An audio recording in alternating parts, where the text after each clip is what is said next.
உலகத் தமிழ் உறவுகள் அனைவருக்கும் வணக்கம். நான் உங்கள் சிவபாரதி. நான் சொல்லும் கவிதை, வாழ்க்கை என்பது சதுரங்கம். வாழ்க்கை என்பது ஒரு சதுரங்கம். வாழும் காலமெல்லாம் வெற்றியும் தோல்வியும் சகஜமாகும். கருப்பும் வெள்ளையுமாய் கட்டங்கள் ஒவ்வொன்றாய் மாறும். அதில் ஏதோ ஒன்று வெட்டப்படும். வெட்டப்படுவது வெறும் காய்கள் தானா, இல்லை நாமா?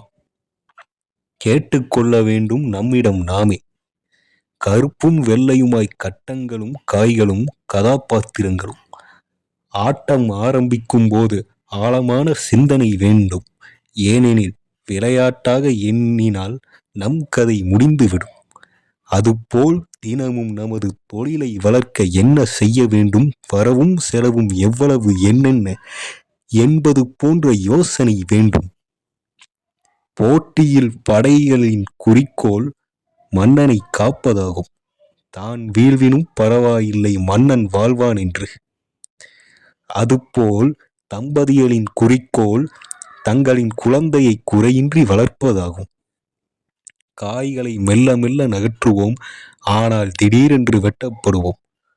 சாதனை புரிய போராடுவோம், எதிர்பாராமல் சில பல சோதனைகள் உண்டாகும்.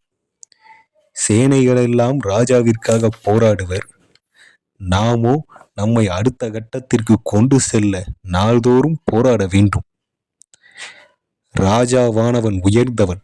ராஜாவிற்கு துணையாக ராணியும் இருப்பாள். உன் லட்சியத்தை நீ வென்றால் நீயும் ராஜாதான். ராஜா வீழ்ந்தால் ராஜ்யமும் வீழும். நீ வீழ்ந்தால் உன் இலக்குகளும் வீழும்.